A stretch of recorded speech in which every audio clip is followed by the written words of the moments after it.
13 मार्च 2023 के महावाक्य। ओम शांति। बाबा कहते, मीठे बच्चे, याद में रहते रहते ये कलयुगी रात पूरी हो जाएगी। तुम बाप के पास चले जाएंगे, फिर आएंगे दिन में। ये भी वंडरफुल यात्रा है। याद में रहते रहते ये कलयुगी रात पूरी हो जाएगी। तुम बाप के पास चले जाएंगे, फिर आएंगे दिन में। ये भी वंडरफुल यात्रा है। प्रश्न, तुम बच्चों को स्वर्ग में जाने की इच्छा क्यों है? तुम बच्चों को स्वर्ग में जाने की इच्छा क्यों है? उत्तर, क्योंकि तुम जानते हो जब हम स्वर्ग में जाएं तब बाकी सब आत्माओं का कल्याण हो, सब अपने शांति धाम घर में जा सके। तुम्हें कोई स्वर्ग में जाने का लोभ नहीं है, लेकिन तुम स्वर्ग की स्थापना कर रहे हो, इतनी मेहनत करते हो, जरूर उस स्वर्ग के मालिक भी बनेंगे। बाकी तुम्हें कोई दूसरी इच्छा नहीं है। मनुष्यों को तो इच्छा रहती है हमें भगवान का साक्षात्कार हो, लेकिन वह तो तुम्हें स्वयं पढ़ा रहे हैं। गीत, रात के राही थक मत जाना। ओम शांति। रात की राही का अर्थ है तो बच्चे नंबरवार पुरुषार्थ अनुसार जानते होंगे। अगर बच्चों को सुदर्शन चक्र फिरता रहता है, स्मृति में रहते हैं, तो वे समझ सकेंगे कि बरोबर हम दिन अर्थात स्वर्ग के कितना नज़दीक पहुँचे हैं। बच्चों को समझाया है ये बेहद का दिन और रात है। ब्रह्मा की बेहद की रात कहा जाता है। शास्त्रों में कितना अच्छा नाम लिखा हुआ है। ऐसे नहीं कहा जाएगा कि लक्ष्मी नारायण की भी रात होगी। नहीं, ब्रह्मा का दिन ब्रह्मा की रात कहा जाता है। लक्ष्मी नारायण तो वहाँ राज्य करते थे, फिर जरूर सृष्टि चक्र तो फिरना ही है। लक्ष्मी नारायण का राज्य फिर सतयुग में आना है। सतयुग के बाद त्रेता, द्वापर, कलयुग जरूर आना है। तो जरूर सतयुग में फिर वही राजा होना चाहिए। ये ज्ञान सिर्फ शिव बाबा ही ब्रह्मा द्वारा तुम बच्चों को देते हैं, इसलिए तुमको ही ये सृष्टि चक्र का ज्ञान है, देवताओं को नहीं है। तुम ब्राह्मणों की बुद्धि में ये चक्कर फिरता है, इसलिए नाम रखा है ब्रह्मा कुमार और कुमारियों की रात। अभी तुम चल रहे हो दिन तरफ। सतयुग को दिन, कलयुग को रात कहा जाता है। तुम बच्चे जानते हो हमारी ये यात्रा कलयुग के अंत और सतयुग आदि के संगम पर होती है। तुम बैठे कलयुग में हो, तुम्हारी बुद्धि वहाँ है। आत्मा को समझना है, हमको ये शरीर छोड़कर बाप के पास जाना है। शरीर तो अंत में छोड़ेंगे, जो मंजिल पूरी होगी, अर्थात बाप योग सिखाना बंद करेंगे, पढ़ाई का अंत होगा, तब तक बाप सिखाते पढ़ाते रहते हैं। बच्चे बाप की याद में रहते हैं। ऐसी याद में रहते रहते रात पूरी हो जाएगी और तुम बाप के पास चले जाएंगे, फिर तुम आएंगे दिन में। ये है तुम्हारी वंडरफुल यात्रा। बाप दिन स्थापन करते, तुम ब्रह्मा कुमार कुमारियों के लिए अब दिन अर्थात सतयुग आ रहा है। अभी तुम कलयुग रात में बैठे हो, निरंतर बाप को याद करते रहो। बाप ने समझाया है सभी को मरना है जरूर। मनुष्य पूछते हैं कब मरना है, कब विनाश होगा। अब दिव्य दृष्टि से विनाश का साक्षात्कार किया हुआ है, फिर इन आँखों से देखना जरूर है। और स्थापना जिसका साक्षात्कार करते, वह भी इन आँखों से देखना है। मुख्य जिस ब्रह्मा का दिन और रात गाया हुआ है, उनको ही स्थापना और विनाश का शास्त्रकार हुआ। तो जो दिव्य दृष्टि से देखा वह प्रैक्टिकल में जरूर देखेंगे। भक्ति मार्ग में जो कुछ शास्त्रकार होता वह दिव्य दृष्टि से होता।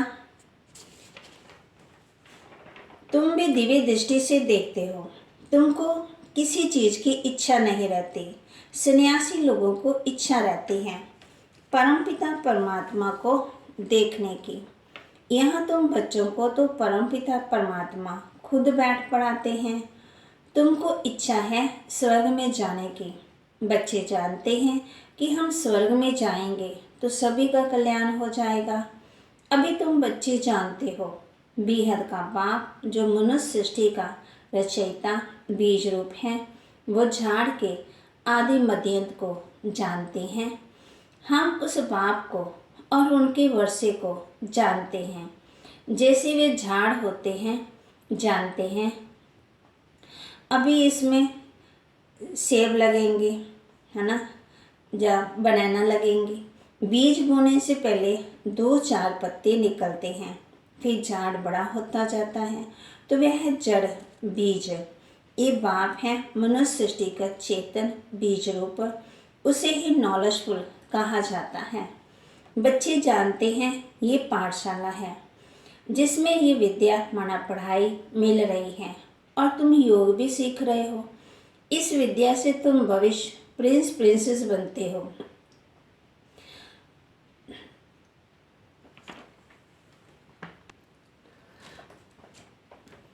आत्मा पवित्र जरूर चाहिए। अभी तो सब अपवित्र हैं, परंतु कोई को पतित कहो तो मानेंगे नहीं। कहते हैं कृष्णपुरी में भी 1-2 को दुख देने वाले कंस जरासंधी आदि थे। 1-2 को सुख देने वाले को पावन कहा जाता है। स्वर्ग में कोई दुख देता नहीं है, वहाँ तो शेर बकरी इकट्ठे जल पीते हैं, किसी को दुख नहीं देते। परंतु ये बातें कोई समझते थोड़ी हैं। जो शास्त्र पढ़े हैं वही बातें बुद्धि में आ जाती हैं। देवताओं के पुजारी अपने को खुद ही चमाट मारते हैं। हिंदुओं के उपाय आपे ही अपने को चमाट मारी है, अपने देवताओं की बैठ निंदा की है। क्राइस्ट बुद्ध आदि की कितनी महिमा करते हैं। देवताओं की बैठ निंदा करते, माखन चुराते, ये करते, ये भी धर्म की गिलानी हुई ना। गीता में भी कहते हैं ना, यदा यदा धर्मस्य ग्लानि, नाम भी भारत का ही है। भारत ही भ्रष्ट और श्रेष्ठ बनता है।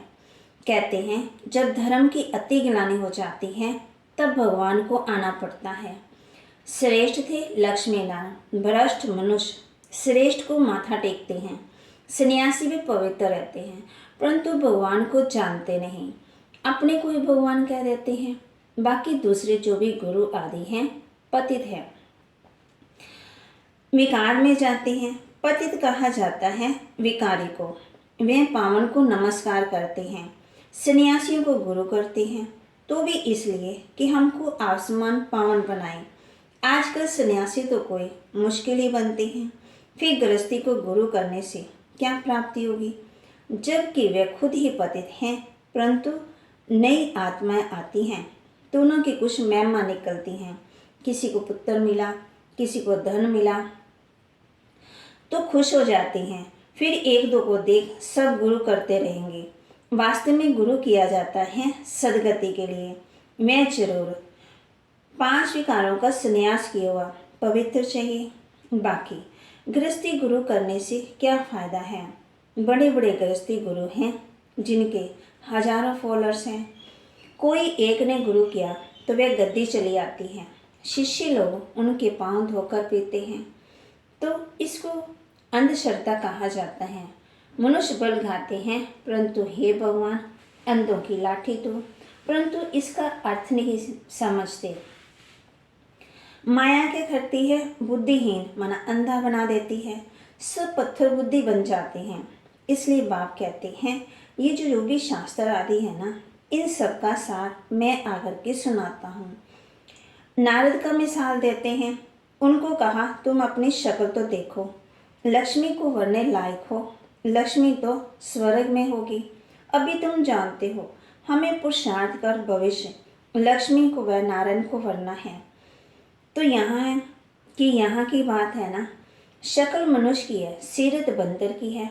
बाप कहते हैं अपनी शक्ल तो देखो। मनुष्य तुमको कहेंगे तुम स्वर्ग का मालिक बनने का वह लोभ रखते हो। उनको समझाना है, अरे हम तो सारी सृष्टि को स्वर्ग बनाते हैं, इतनी मेहनत करते हैं, तो जरूर स्वर्ग के जरूर मालिक भी हमको बनना पड़ेगा, कोई तो राज्य करेंगे ना। बाप कहते युक्ति से समझाओ। बाबा ने समझाया है, नंबर 1 है ये काम महाशत्रु, जो मनुष्य को आदि मध्य दुख देता है। ये आधा कल्प का कड़ा दुश्मन है। बल ड्रामा में सुख और दुख है, परंतु दुख में ले जाने वाला भी तो ये रावण ही है ना। आधा कल्प रावण राज्य चलता है। ये बातें तुम बच्चे ही जानते हो, तुम्हारे में भी नंबरवार है। अब देखो, कहते हैं कैलाश पर्वत पर शंकर पार्वती रहते हैं। तो बाप कहते हैं अमरनाथ कैलाश पर्वत पर जाते हैं, परंतु इतना भी समझते नहीं कि वहाँ शंकर पार्वती कहाँ से आए। क्या पार्वती दुर्गति में थी जो उनको बैठकर तो सुनाई, रहती तो वो सूक्ष्म वतन में थी। जब सूक्ष्म वतन में थी तो दुर्गति का प्रश्न ही नहीं है। तो बाप कहते हम बच्चे कौन हैं? पार्वतियाँ हैं। कहते ना पार ब्रह्म परमेश्वर तुम सबके स्वामी। कितना दूर दूर जाकर मनुष्य धक्के खाते हैं। ये है भक्ति मार्ग। दुख तो मनुष्यों को पाना ही है। प्राप्ति है अलग काल की। वह कौन सी प्राप्ति है? तीर्थों पर जितना समय रहते हैं उस समय पवित्र रहते हैं। कोई तो शराब बिगड़ रह नहीं सकते हैं, तो छिपाकर भी शराब की बोतल ले जाते हैं। फिर वह कोई तीर्थ थोड़ी हुआ। बाप कहते हैं बात मत पूछो, क्या कर लगा पड़ा है। विकारी मनुष्यों को विकार भी वहाँ मिलता है। मनुष्यों को ज्ञान ही नहीं है तो समझते हैं भक्ति अच्छी है, उनसे ही भगवान मिलेगा। आधा कल्प भक्ति के कितने इधर उधर भटके, है ना। आधा कल्प के बाद जब भक्ति पूरी होती तो फिर भगवान आते हैं। बाबा को तरस पड़ता है। ऐसी नहीं कि भक्ति से भगवान को पाते हैं। ऐसा होता तो फिर भगवान को पुकारते क्यों, याद क्यों करते। भगवान कब मिलता है ये समझते नहीं हैं। भक्ति से श्री कृष्ण का शास्त्रकार हुआ तो बस समझते हैं उनको भगवान मिल गया, वैकुंठवासी हुआ, श्री कृष्ण का दर्शन हुआ, बस चला गया कृष्णपुरी, परंतु जाता कोई नहीं है। तो भक्ति मार्ग में अंधश्रद्धा बहुत है। जिसने कहा वहाँ चलो पूजा करो तो वहाँ पूजा करनी शुरू कर दी, वहाँ स्नान करो तो वहाँ स्नान, माना समझे नहीं। तुम बच्चे भी समझ गए हो। बाप साधारण तन में आते हैं तब तो गाली खाते हैं, नहीं तो भला किस तन में आए। श्री कृष्ण के तन में तो गाली खा ना सके, परंतु श्री कृष्ण पतित दुनिया में पावन बनाने आए। ये हो नहीं सकता। श्री कृष्ण को पतित पावन कहते भी नहीं।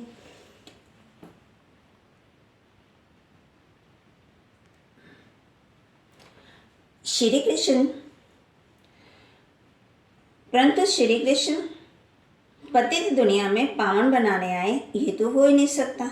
श्री कृष्ण को पतित पावन कहते भी नहीं हैं। मनुष्य ये भी नहीं समझते कि पतित पावन कौन है, कैसे आते हैं, इसलिए कोई को भी विश्वास नहीं बैठता। शास्त्रों में तो है ही नहीं कि कैसे ब्रह्मा तन में आते हैं। कहते भी हैं ब्रह्मा मुख द्वारा सूर्यवंशी चंद्रवंशी धर्म की स्थापना होती है, फिर भूल जाते हैं। फिर कब होती, कैसे होती। प्रजापिता ब्रह्मा तो जरूर यहाँ संकल्प के संगम पर होना चाहिए, तब तो ब्राह्मणों की नई सृष्टि रची जाए। मनुष्य बहुत मुंझे हुए हैं, उनको रास्ता बताना है। बाप कितनी भारी सर्विस आकर करते हैं, तुम समझते हो। हम 5 विकारों से एकदम बंदर से बदतर हो गए तो 5000 वर्ष के बाद मिले बाबा से। हम सो देवता थे, फिर एकदम क्या बन पड़े। ऐसे को फिर बाप कितना ऊंच आकर बनाते हैं, तो बाप को कितना लव करना चाहिए। ये बाप सुनाते हैं या दादा सुनाते हैं, फिर भी कितने बच्चों को पता ही नहीं लगता। बाप कहते हैं विचार करो, मैं सदा रथ पर हाजिर रह सकता हूँ, ये तो हो ही नहीं सकता। मैं तो आता ही हूँ सर्विस पर। बाबा के पास समाचार आया। कोई ने पूछा क्या मनुष्य किसी को दुख दे सकते हैं? ये मनुष्य के हाथ में है। तो एक ने कहा कि नहीं, ईश्वर ही है जो मनुष्य को सुख दे सकता है, मनुष्य के हाथ में कुछ भी नहीं है। तो कई बच्चों ने फिर समझाया कि मनुष्य ही सुख देता, मनुष्य ही सब कुछ करता है, ईश्वर के हाथ में कुछ नहीं है। अरे तुम थोड़ी कुछ देते, ईश्वर के हाथ में ही तो है। समझाना चाहिए, श्रीमत पर चलना है। मैं अच्छे कर्म करूँगा तो मुझे अच्छी दुनिया में जाऊँगा।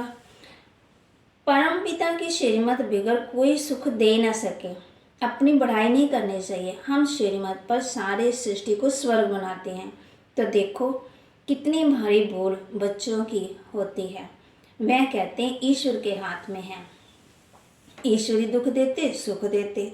बीके कहते हैं मनुष्य के हाथ में है। वास्तव में तो बाप के ही हाथ में है।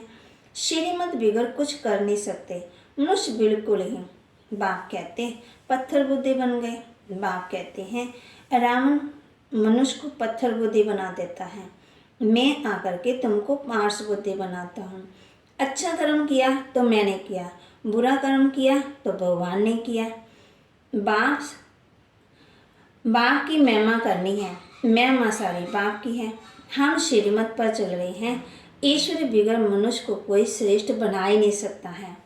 अच्छा, ब्रह्मा मुखवंशावली, ब्राह्मण कुलभूषण, सुदर्शन चक्रधारी, मीठे मीठे बच्चे, सिकिलदे बच्चे प्रति माता पिता बाप दादा का याद प्यार और गुड मॉर्निंग। रूहानी बाप की रूहानी बच्चों को नमस्ते। रूहानी बच्चों की रूहानी बाप दादा को दिलवाचा सिकवा प्रेम से नमस्ते। धारणा के लिए मुख्य सार, बाप जो इतनी सर्विस करते हैं, हमें इतना ऊंच बनाते हैं, ऐसे बाप से दिल का सच्चा लव रखना है। देवताओं समान सबको सुख देना है। एक बाप की सदा महिमा करनी है, अपनी बड़ाई नहीं दिखानी है। वरदान, सेवा का पाठ बचाते, पाठ से न्यारे और बाप के प्यारे रहने वाले, सहज योगी भव। सेवा का पाठ बजाते, पाठ से न्यारे और बाप के प्यारे रहने वाले, सहज योगी भव। कई बच्चे कहते हैं योग कभी लगता है कभी नहीं लगता। इसका कारण न्यारेपन की कमी है। न्यारे न होने के कारण प्यार का अनुभव नहीं होता, और जहाँ प्यार नहीं वहाँ याद भी नहीं। जितना ज़्यादा प्यार उतनी सहज याद। इसलिए संबंध के आधार पर पाठ नहीं बजाओ, सेवा के संबंध से पाठ बजाओ तो न्यारे रहेंगे। कमल पुष्प समान पुरानी दुनिया के वातावरण से न्यारे और बाप के प्यारे बनो तो सहज योगी बन जाएंगे। स्लोगन, ज्ञानी वह है जो कारण शब्द को मर्ज कर हर बात का निवारण कर दे। ज्ञानी वह है जो कारण शब्द को माना खत्म ही कर दे, हर बात का निवारण कर दे। माना ये कारण है वो कारण है ऐसे है, उस कारण का क्या करना है? बाबा कहते निवारण करना है। ओम शांति।